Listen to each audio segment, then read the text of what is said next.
आज के दौर में इतना हद से ज़्यादा गिर गया है कि आप किसी पे यकीन नहीं कर सकते। समय इतना तेजी से बदल रहा है, समय बहुत तेज गति से परिवर्तन की तरफ जा रहा है। वो परिवर्तन कैसा होगा, क्या होगा, ये तो राम जी जाने, वो ओम हरि परमात्मा जाने।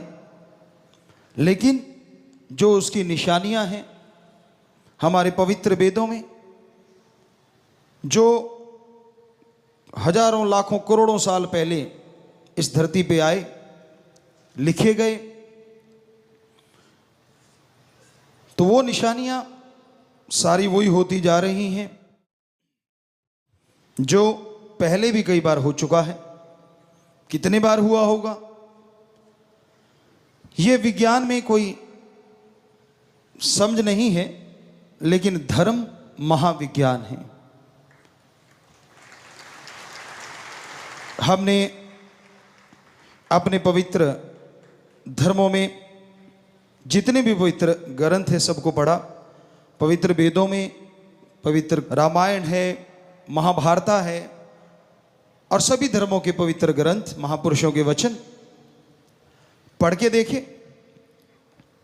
और शास्त्र नाम शाह मस्ताना जी दाता ने फिर अनुभव करवाया, महसूस किया।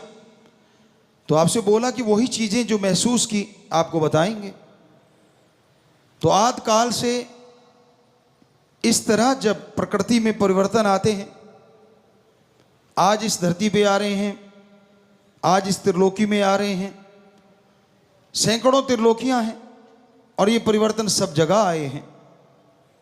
उनके अनुसार आने वाला समय बहुत ही बुरा है।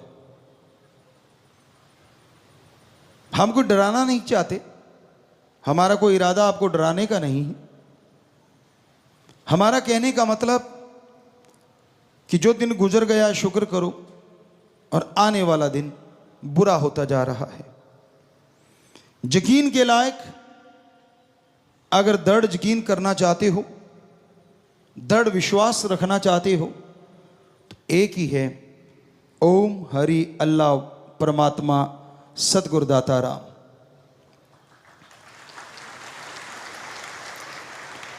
कहीं आप ये सोचो फलां आदमी ऐसा है, मैं उसके पांव छूऊंगा या मैं उसको सत्कार करूंगा तो शायद भगवान मिल जाए।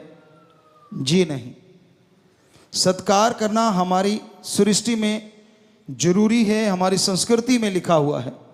हर किसी का सत्कार करो, हर किसी की इज्जत करो। माँ बाप बच्चे को लड़ते भी हैं, रोकते भी हैं, लेकिन इसका मतलब ये नहीं होता कि माँ बाप आपके दुश्मन हैं। इसलिए रोकते हैं ताकि आपके आने वाले समय में कोई आपके ऊपर बोझ ना आ जाए, क्योंकि उनकी लाइफ का तजुर्बा होता है।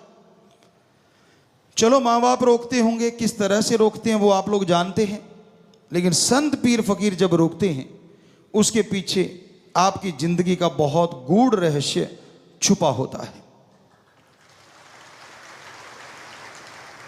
तो आज दौर, समय का दौर ऐसी ऐसी करवटें बदल रहा है, हम आपको लिख के देने को तैयार हैं।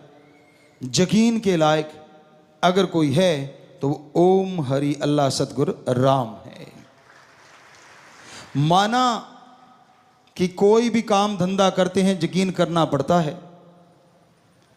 अब किसान भाई दुकानदार पास जाते हैं और दुकानदार कह देता है कि भाई ये गेहूं ले जा, फलां बीज ले जा, इतने मन या इतने क्विंटल प्रति एकड़ फसल होगी।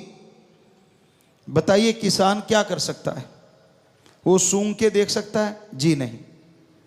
क्या खा के बता सकता है कि इतनी होगी? नहीं। हाँ, उसने उस बीज का अगर पहले प्रयोग किया है तो बता सकता है कि ये बीज मैंने प्रयोग में लाके देखा, इतने क्विंटल प्रति एकड़ पैदावार होती है। पर अगर नया बीज लेता है तो वो नहीं बता सकता किसी भी इंद्रियों से, ज्ञान इंद्रियों से, किसी भी तरीके से नहीं। तो वो क्या करता है? उस दुकानदार पे विश्वास, यकीन करना पड़ता है। और वो यकीन बना होता है आगे से आगे, आगे से आगे। और जब बीज डालता है, निराई गुड़ाई, खाद स्प्रे जो भी होती हैं सही समय पे करता है तो फसल भी अच्छी होती है। तो यकीन हकीकत में बदल जाता है, वास्तविकता में बदल जाता है कि हाँ उतना ही हुआ, तो उस बंदे पे यकीन और बढ़ जाता है। लेकिन रूहानियत, सूफियत कहती है, जो परम पिताजी वचन किया करते, आज भी करवा रहे हैं, कि रहना मस्त ते होना होशियार चाहिए। मस्ती अपनी जगह है, लेकिन सचेत रहना अपनी जगह है। जो आदमी आंखें बंद करके किसी पे यकीन कर लेते हैं, आज नहीं तो कल धोखा जरूर खा जाते हैं। समय का दौर ऐसा है। इसलिए हे मालिक के प्यारो, यकीन, दृढ़ यकीन तो सिर्फ एक पे ही रखना चाहिए, बार बार नहीं कहना चाहेंगे। सो वो आपको बताया, या तो उस ओम हरि अल्लाह वाहिगुरु राम पे, या उसके कोई सच्चे संत सदगुरु पीर फकीर पे, जो आपको राम से जोड़ता हो, आपसे कोई पर्सनल उसको कुछ लेना देना ना हो, आपके पैसों से या तन मन धन से। हाँ, मन से जरूर होता है। संत कहते कि मन को अच्छे कामों में लगा, बुरे कर्म मत कर, धन को अच्छे कर्मों में लगा, कार्य करता रहे और मेहनत की, कड़ा परिश्रम करके हक हलाल की कमाई कर, हार्ड वर्क कर। तो ये तो वो जरूर कहते हैं, पर उनको अपना कोई स्वार्थ किसी से नहीं होता। निस्वार्थ सेवा करता है सच्चा संत या उसकी औलाद, उसके भक्त। पर जब सेवा करते हो, किसी से मान बढ़ाई की इच्छा ना रखो। हम सेवा कर रहे हैं उस परमपिता परमात्मा की औलाद की, हम सेवा कर रहे हैं सृष्टि की, वो भी परमपिता परमात्मा की औलाद है। तो भलाई करने वाले भलाई किए जा, परवरदिगार मिलेंगे तू। भक्ति किए जा, जब भलाई किए जा, जब प्रेम किए जा, बेगर्ज निस्वार्थ भावना से। यहां गर्ज आ जाती है, वहां प्रेम खत्म होने लगता है। तो इसलिए बेहद जरूरी है दृढ़ यकीन परमपिता परमात्मा मालिक पे रखो। और सहजोबाई वाली बात जो आपको इतनी बार सुनाई हमने, उसको दिलो दिमाग में धार के रखो। निगाह में किसी दूसरे के लिए वो ख्याल नहीं होना चाहिए जो ओम हरि राम परमात्मा के लिए होता है, एक भक्त के लिए। हमारा कहने का मतलब ये नहीं कि रिश्तों में प्यार ना दो।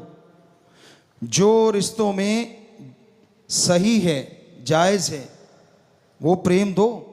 भाई बहन का रिश्ता है, माँ बेटे का, बाप बेटे का, बेटी का, माँ बेटी का, तो जितने भी रिश्ते हमारे समाज में हैं, उनके प्रति जो कर्तव्य है, जो सही भावना है, वो रखते हुए आप सत्कार भी करो और प्रेम भी रखो। लेकिन हद से ना गुजर जाओ। जब आदमी हद से ज़्यादा गुजर जाता है और उसके जब चोट लगती है, जब यकीन टूटते हैं, तो वो चोट को सहन नहीं कर पाता।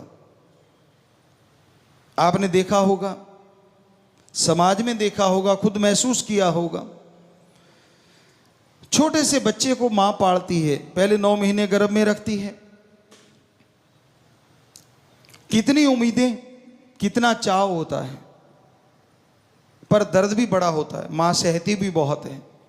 बच्चा बाहर आता है, माँ बाप उम्मीद रखते हैं बड़ा होके ये ऐसे होगा, ऐसे होगा।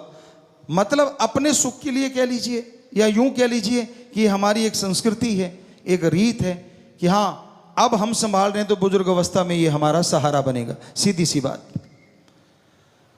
लेकिन आज का दौर ऐसा आ गया है, बच्चा जवान होता है और उसकी भावनाएं अंगड़ाइयाँ लेने लगती हैं। गदा पचीसी उमरा जोर जवानी का, परमपिता दाता रहबर ने एक ये भजन बनाया कि एक दौर ऐसा आता है जिसमें आदमी को लगता है मैं ही सही हूं, बाकी सारी दुनिया गलत। तो उस दौर में वो अपने माँ बाप को, परिवार को कुछ नहीं समझता, उसके पर्सनल रिलेशन हो जाते हैं। यानी वो कहते हैं मेरे ही रिश्ते हैं, मेरे तक ही सीमित। तो भाई ऐसे समय में जब ऐसा कुछ हो रहा है तो कितनी चोट लगती होगी सच्चे माँ बाप के दिल पे, जिनको बच्चे एक पल में ठुकरा देते हैं। इसका मतलब ये नहीं कि रिश्तों में यकीन नहीं रखना, रखना तो पड़ेगा ही, लेकिन संस्कार अच्छे दो बच्चों को। संस्कार अच्छे दोगे तो वो नेक इंसान बनेगा। लेकिन सबसे बड़ी बात एक और भी है, संस्कारों के साथ सोहबत, संग, साथ का भी ध्यान रखो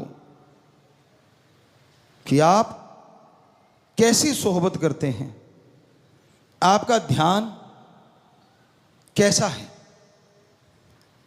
जैसे आपके बच्चे हैं, कहाँ बैठते उठते हैं।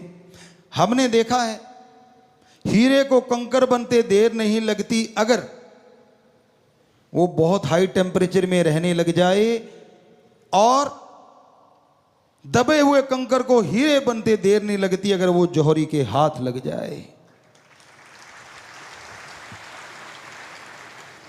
क्योंकि बहुत टेम्परेचर एक ऐसा डिग्री होता है जिसमें हीरा भी पिघल जाता है, और धरती से ही ये हीरे निकलते हैं, वो कंकर होते हैं, अनगढ़ होते हैं। और जब जौहरी की निगाह पड़ती है वो उसे तराश देता है, उसके एक एक कोण में, उसके रंग में, उसकी पॉलिश में ऐसा चमका देता है कि उसका मोल हजारों लाखों करोड़ों में चला जाता है।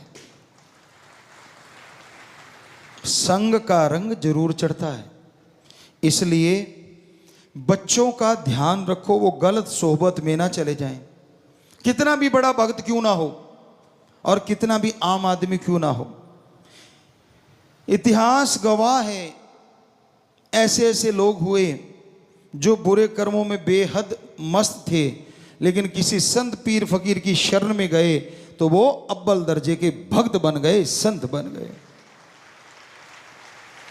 और ऐसे ऐसे भी उदाहरण हैं कि माँ बाप बहुत बड़े भक्त थे, लेकिन उनके बच्चे गलत सोबत में पड़ गए और वो राक्षस बन गए। तो संग का रंग लाजमी चढ़ता है। जब आदमी किसी संग का हद से ज्यादा यकीन करने लग जाता है वो गलत है। आज के दौर में, आज का समय आपको जैसे बताया बहुत ही भयानक है। आने वाला समय कैसा होगा ये तो राम जी जानते हैं।